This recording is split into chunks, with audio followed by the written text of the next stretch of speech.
자, 논란이 됐던 후보 얘기도 한번 해보도록 하겠습니다. 민주당이 부동산 갭 투기 의혹과 관련해서 재산 허위 신고를 했던 좀 문제가 됐죠. 세종갑 이영선 후보를 전격 공천 취소했는데 관련해서 민주당 목소리 먼저 듣고 얘기 나누도록 하겠습니다. 이재명 대표로선 그러니까 생사를 도려내는 아픔에도 불구하고 국민 눈높이에 맞는 공천을 하기 위해서 이번에 긴급하게 또 신속하게 선제적으로 공천 취소 결정을 내린 것입니다.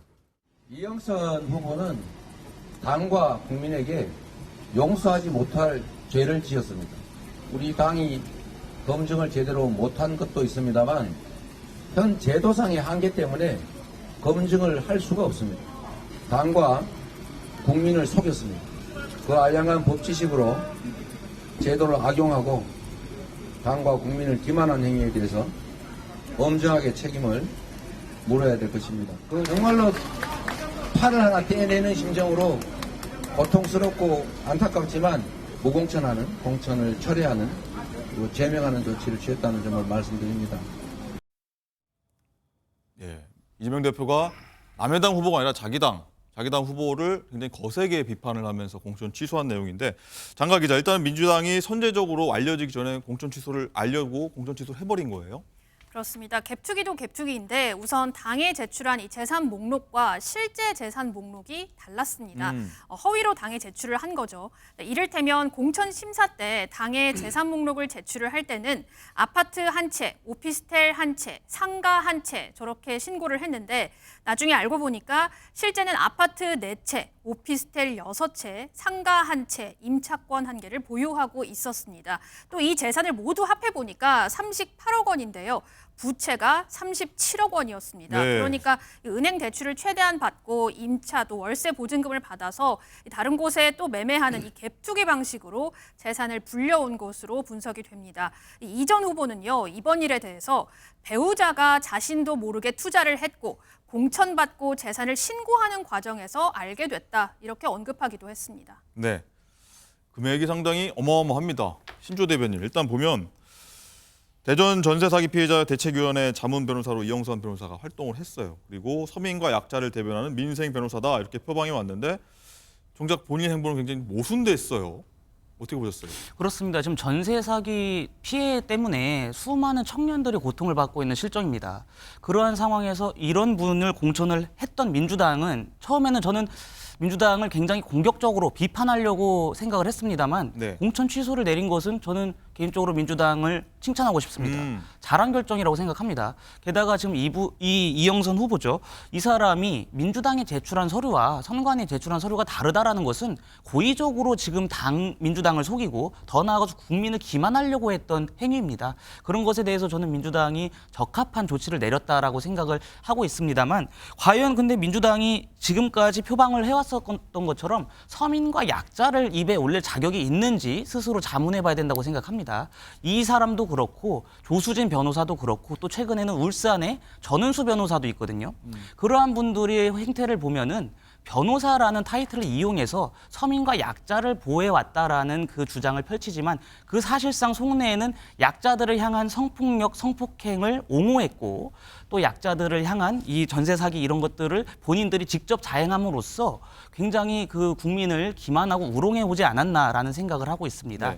그렇기 때문에 민주당에서 조금 이 문제를 이러한 분들을 조금 한 대로 엮어서 하나의 그 입장을 좀 표명하실 필요가 있을 듯합니다. 우리가 지금까지 이런 사람을 공천해 왔던 것은 잘못을 했지만 이번에 공천 취소를 함으로써 국민들께 새로운 모습으로 다가가겠다 이런 식의 입장을 발표를 직접 하시는 것이 어떨까 하는 생각을 갖고 있습니다만 이재명 대표가 이 부분은 잘한 것 같아요. 잘한 것은 또 인정해야 되지 않겠습니까? 네. 네. 어쨌든 발언 중에 전세 사기가 아니라 전세 갭 투자 의혹 정도로 한번 정리를 해보도록 하고요. 일단 서영주 대변인. 네. 자, 민주당에서 얼마 전에 조수진 변호사도 사실 변론 과정에서 있었던 문제가 돼서 사퇴를 했고요. 또 다 일반화할 수 없겠지만 이분들이 다 민변 출신이다. 이런 부분에서도 지적을 좀 하고 있고요. 또 민주당에서는 총선 악재가 될 것 같아서인지요. 선제적 조치를 했단 말이죠. 이 전체적으로 어떻게 보고 계십니까? 일단은 이재명 대표가 빠르게 잘 결단한 것 같아요. 근데 저는 이번에 이영선 후보가 이제 박탈되면서 이게 전체적으로 민주당 내에 검증 시스템을 조금 더 강할 필요가 있겠다, 후보자. 네. 예를 들면 이런 거예요. 자격 검증을 할 때 기본적으로 후보자들, 공직에 출마하는 후보자들의 어떤 여러 가지 양심을 믿는 겁니다. 신뢰를 하는 거죠. 그래서 본인들이 재산 신고를 내고 서약서를 씁니다. 만에 하나 이 재산 신고가 나중에 허위로 드러났을 시에는 후보자 자격을 박탈하는데 동의한다. 이런 것이거든요. 네. 그래서 되도록이면 많은 후보자들이 거기에 준해서 양심적으로 재산을 제출합니다. 그리고 나중에 불이익이 있을 수 있는데 이영선 후보 같은 경우는 마지막엔 차라리 그냥 본인에 대해서 실수를 인정하면 좋은데 이게 배우자 탓을 하면서 또 나와요. 이 거짓말 금방 나오잖아요. 예. 공동명의로 된 것들도 많고 예를 들면 한 6, 7천만 원을 가지고 지금 30몇 억을 본 거 아닙니까? 투기로. 어마어마합니다. 그러니까 이런 방식으로 봤을 때 이럴 바에는 차라리 그렇게 돈을 벌고 사셨어야지 왜 선출직 공직자에 나섰는지 이 자체가 굉장히 당의 입장에서는 너무 좀 안 좋다. 죄질이라고 하긴 그렇지만 당도 속이고 국민도 속이고 예를 들어서 국회의원 의석 하나가 없어진 거잖아요. 네. 당에서는. 그럼 막대한 손해를 입혔다는 겁니다. 거기에 이제 조수진 변호사까지는 모르겠지만 민변 출신들이 또 우연찮게 이렇게 돼요. 그러면 민변 쪽에서도 정치에 출마할 분들이 있다면 그 안에서도 좀 자정 능력과 여러 가지 검증을 통해서 어떤 추천하는 제도들 예. 이런 것들이 이루어져야만 우리 당도 그렇지만 국민들한테 신뢰가 안 되는 상황이지 않을까 좀 그런 생각이 들었습니다. 네, 제언까지 해주셨군요. 자, 이재명 대표가 그래서 이렇게 강하게 비판을 했고 오늘 공동 선대위원장이죠. 김부겸 선대위원장도 쓴소리를 했습니다. 듣고 오시죠.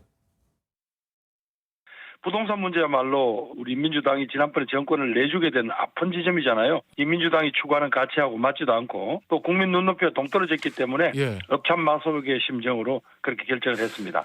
이영선 전 후보 같은 경우에는 아무도 몰랐던 사안인데 민주당에서 전격적으로 먼저 밝히고 공천 취소한 거거든요. 뭐 그렇다고 하더라도 예. 어차피 국민들은 알게 되고요. 또 예. 또 뿐만 아니라 예. 이렇게 당의 정체성을 근본적으로 흔드는 이런 부분을 우리가 옹호할 수는 없죠. 네, 서정 변호사님. 일단은 선제적 결정을 일단 민주당이 내렸고 일단 이재명 대표는 제도적인 한계가 있었다라고 했는데 일단은 어쩔 수 없는 입장이긴 하지만 당내 검증 과정 시스템이 좀 부실하다 이런 지적도 나오고 있어요. 제가 납득이 안 되는 게 두 가지인데요. 첫째는 이제 부동산이요. 네. 부동산이 이제 아파트는 이제 세 채가 2분의 1씩 배우자하고 이영선 변호사가 이제 자기 이름으로 돼 있는 거예요, 세 채가. 근데 이걸 허위로 이게 당에다가 낼 수 있을까요? 우리가 부동산은요, 변호사 사무실에 저희도 마음대로 떼보여요. 그 전국에 누구든지 부동산 보유 내역은 세금을 내기 때문에 누구든지 자유롭게 떼볼 수 있어요. 네. 근데 이영선 변호사인데 본인 명의로 이게 아파트가 3개나 돼 있는데 이걸 한 채라고 내면 이게 말이 됩니까? 근데 누구나 볼 수 있는 부동산인데 다른 이게 차명재산이나 현금도 아니고 부동산을 허위로 낸다는 것은 있을 수가 없는 저는 민주당이 과연 진짜 몰랐을까 이런 의문이 들고 그러면 이게 몰랐다면 빨리 고소해야 됩니다. 이게 업무방해죄입니다. 정당의 경선 업무를 허위로 내면 업무방해로 구속됩니다. 변호사 처벌되는 거예요.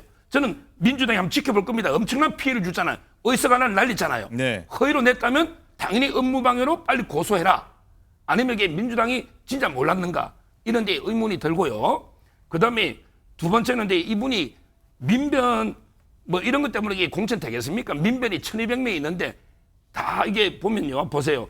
민변실 중에 김동아 변호사는요. 정진상 변호도 하고 이게 민주당에서 오랫동안 이재명 대표 법률 자문한 이게 김동아 변호사고요. 그다음에 문제된 이영선 변호사 있죠. 이분은 얼마 전에 김혜경 씨가 화장실에 넘어져가지고 망토 입고 병원 간 거 기억나시죠? 그때 막 댓글에 혹시 이재명 대표 폭행 아니야? 이런 게 댓글 네티즌들을 전부 고소하는 대리인 한마디로 김혜경 이재명 변호사입니다. 그래서 이게 된 거 아니에요. 이영선 변호사는. 그다음에 이주희 변호사라고 비례 17번 있죠. 이분은 이제 법무법인 다산에 지금 김혜경을 변호하고 있어요. 이재명 대표도 옛날 변호했죠. 전부 이게 김혜경 변호했거나 대리했거나 이런 분들이 공천 많이 된 거 아닙니까? 이거야말로 특혜가 없었는지 그래서 저는 민주당이 검증 소홀히 한 건 아닌지 또 이게 지금 고소할지 한번 지켜볼 겁니다. 반드시 업무방해로 고소하십시오. 네. 박시훈 본자님 일단은 민주당 입장에서는 몰랐기 때문에 뒤늦게 확인하고서 일단 공천 취소한 거 아니겠습니까? 여기서 반론 한번 해보시죠. 아니 알았으면은 나중에 왜 잘랐겠어요? 그 앞뒤가 안 맞죠. 우리 서 변호사님은 뭐 이렇게 비판하실 때는 뭐 핏대를 올리시는데 좀 현실적인 좀 대안을 내주셨으면 좋겠다는 생각이 드는데 금방 저도 확인할 수 있는데 누구나 왜 확인하는지 그렇지 않아요. 말이죠. 그게 정당 업무를 안 해보셔서 그런데 이거 사실은 제가 보기에는 어떻게 해야 되냐면요. 예비 후보 등록하면은 선관위에서 공직자들처럼 재산 문제 그대로 탁 뜨도록 그런 시스템을 만들어 줘야 돼요. 지금 현역 국회의원들 같은 경우에는 재산 신고 자료를 따로 뗄 필요가 없어요. 본인이 거기에 대해서 이름 탁탁탁 쳐넣으면은 그 사람 재산이 다 떠요. 저는 공직 후보자로 출마하는 사람들도 그에 준해 가지고 해주는 시스템을 선관위가 진짜 인원도 많으니까 네. 예산도 많으니까 딴짓하지 말고 이런 거 좀 갖춰야 되지 않겠는가 뭐 이런 생각이 좀 들고요. 그다음에 이제 변호사 문제는 저도 한번 지적하고 싶은데 변호사는 너무 많아요. 21대 국회가 역대 최악의 국회라고 하는데 변호사 숫자가 역대로 제일 많았습니다. 우리 한번 예를 들어 볼게요. 대한민국을 운영하는 국정 문제, 국정 전반의 정책 이슈 이런 것들을 봤을 때 사법적 문제, 징벌적 문제 이게 몇 퍼센트 되겠습니까? 사회 이슈에서. 뉴스에서 차지하는 포션은 몇 퍼센트 정도 됩니까? 제가 봤을 때는 많아야 한 4, 5% 될까요? 자, 그리고 직군으로 볼까요? 변호사가 대한민국에 뭐 수십만 명, 수백만 명 됩니까? 근데 국회의원이 변호사가 5, 60명이 돼요. 이거 과잉돼 있습니다. 저는 뭐 특정 직업을 뭐 표명할 생각은 없는데 네. 이 법조가 과잉된 국회가 과연 제대로 돌아가고 있는가 문제는 여야가 공히 한번 심각하게 한번 숙고해봐야 될 문제다 이런 생각이 듭니다. 네. 그러고 보니 정말 어느 지역 후보마다 무슨 변호사 하면 무슨 변호사 굉장히 많이 들었던 것 같습니다. 자, 어쨌든 신주호 대변인 일단 이 얘기도 해보겠습니다. 일단 이영선 후보가 공천 취소되면서 해당 지역구 이제 국민의힘 류재화 후보 그리고 새로운 미래 김종민 후보가 있는데 일단 이영선 후보가 좀 뭐랄까 여론조사에서 앞서가고 있었기 때문에 이부 두 후보가 되더라도 어부지리 당선 아니냐 이런 얘기까지 나오고 있어요. 어떻게 보십니까? 그러니까 이 지역이 사실 저희 국민의힘에는 불모지였고 도전지의 입장이었습니다. 네. 그렇기 때문에 이 이영선 민주당 후보가 지금 공천이 취소되고 선거에 나서지 못한다고 해서 뭐 국민의힘이 어부지리로 당선될 것이다 이런 확답은 드리지 못할 것 같습니다. 네. 다만 제가 개인적으로 바라는 것은 저 류재화 후보가 끝까지 최선을 다해서 선거전을 치르기를 바랄 뿐입니다. 하지만 지금 김종민 후보, 그러니까 새로운 미래 김종민 후보가 옆에 다른 지역구에 있다가 이번 선거에서는 여기로 옮긴 거 아니겠습니까? 거물급 후보입니다. 거물급 후보긴 하지만 본인이 그동안 고수해왔던 본인이 그 다선을 했었던 지역이 아니라 여기로 옮겼는데 민주당의 표심이 김종민 후보한테 가기 위해서는 김종민 후보가 민주당과 그 괴리가 같아야 되는데 김종민 후보가 탈당을 하면서 이재명 대표, 그러니까 이재명 사당화의 민주당을 강도 높게 비판한 다음에 탈당을 했거든요.